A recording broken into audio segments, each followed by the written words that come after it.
having to count the calories of pretty much everything you put into your mouth each day, having to take an injection every time you have a snack, and worrying about exercising in case it makes you sick. Well, it's the daily reality for an estimated 1.9 million Australians who live with diabetes. But some health professionals say there are gaps in our standards of diabetes care, which would mean life doesn't have to stop if you get diagnosed. Now, Elyse Hocking is an accredited exercise scientist and mother of Addison, a recently diagnosed type 1 diabetic. Elyse, thanks for joining me tonight. Hi, how are you going? Thanks for having me, Johnny. Yeah, not a problem. Elyse, obviously, if you're an exercise scientist, you have a pretty good understanding of the systems of the body and diet as well. So how did you find out that Addison had type 1 diabetes? Yeah, so we were, I guess, blessed in one way that I did know the symptoms and that we were able to have Addison diagnosed before she was in DKA, which is how most parents and families actually find out. So that's a life-threatening condition, and a lot of children are fainting or in comas when they're diagnosed. So, yeah, I guess we were just lucky that we knew the symptoms. So she was really tired, really thirsty, just drinking so much water and then going to the bathroom a lot.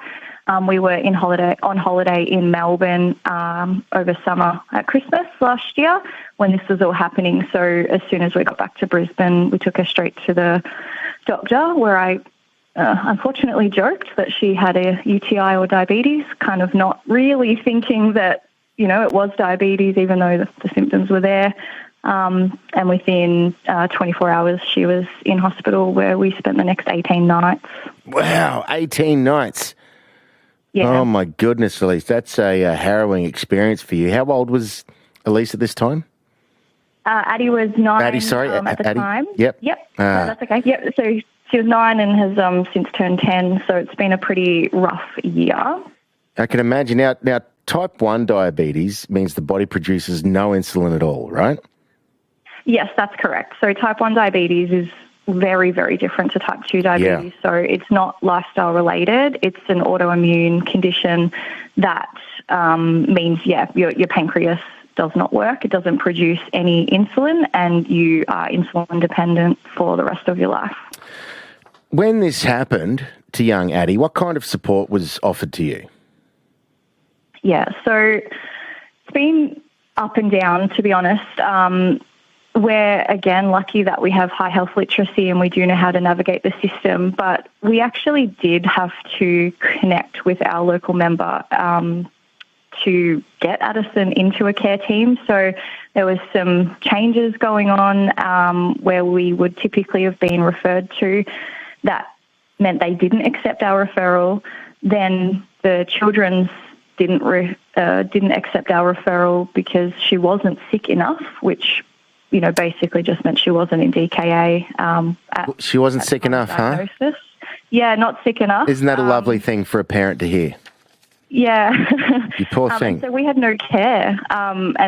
We had to get the health minister involved. And once that kind of process kicked off, we were lucky that we were accepted into our, local care team and that kind of thing. But, I do worry, and I guess the reason we're sharing our story is that there are so many families out there that don't have the same level of health literacy that we have. They don't understand how to navigate the health system in the same way we do.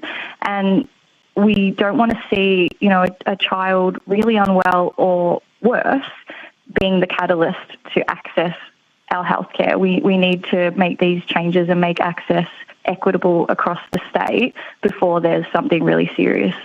Yeah, absolutely. I mean, being a health professional, you have sort of the inside running. You understand the departments, you understand the systems, and probably most of all, you understand the human body. But as you said, some people out there who are in completely different industries don't have that experience, don't speak that language. They could be in dire circumstances. Absolutely. Yeah, I mean, it's life-threatening, Johnny, is the reality of the situation. And even with that, experience, this is still huge to navigate. I didn't have to learn to count carbs and Lots of the things that you do have to learn. It's a huge journey and it's still a struggle. And so I really am concerned about families who are starting this from a different playing field. I don't know how they're coping, it really worries me. Well, let's get to the part about exercise. Now, when you were taken into a team or Addie was taken into care, how big a part did exercise play in the directives you were given to manage her condition? Yeah, absolutely. So we were, again, lucky that there was an accredited exercise physiologist as part of our care team. However, he is one of very few across the state. So again, this is an inequity in access. The thing with the exercise physiologist, and I guess it's the profession that helped us the most get back to what we would call some sort of normal life. A way for us to safely re-engage into Addison's pre-diagnosis life, where she was really active. She was engaging in little athletics. She was horse riding. She was swimming. Yeah. And to be able to re-engage in that safely, it is really important that you have appropriate, dedicated expertise to support that, because whilst blood glucose control is improved by exercise, insulin sensitivity is improved, the potential complications that are related to type 1 and type 2 diabetes, including reducing hospitalizations, they're real outcomes of exercise. But at the same time, there is the risk of exercise-related hypoglycemia, which is one of the most feared and misunderstood barriers in people actually re-engaging into exercise. Yeah, absolutely.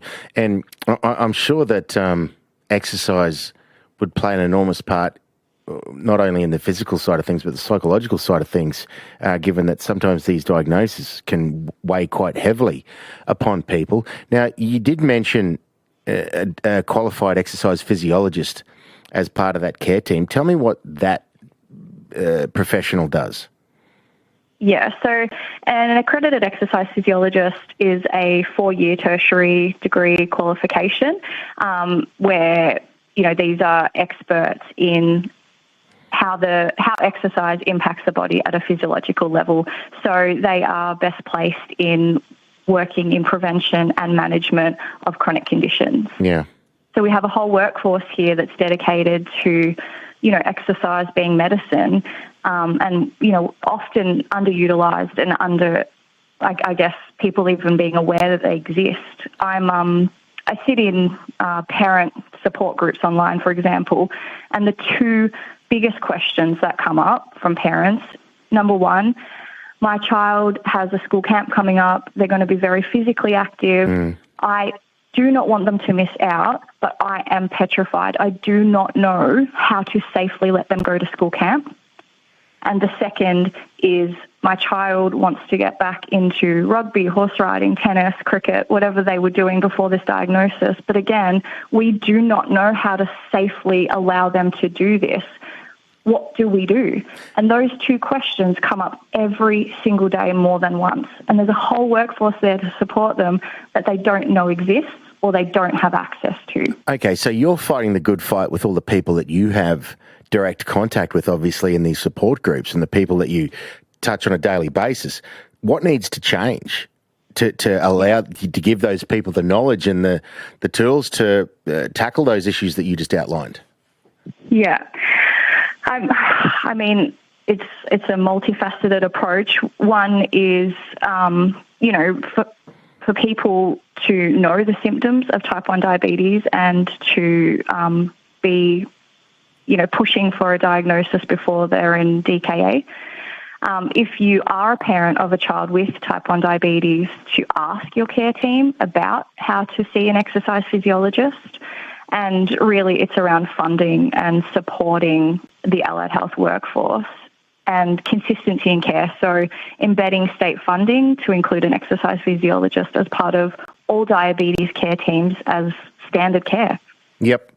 Yeah, absolutely. I think that certainly is something that sounds reasonably straightforward and something that probably should be in place already, Elyse. Look, Absolutely. it's certainly great of you to come on and tell your story.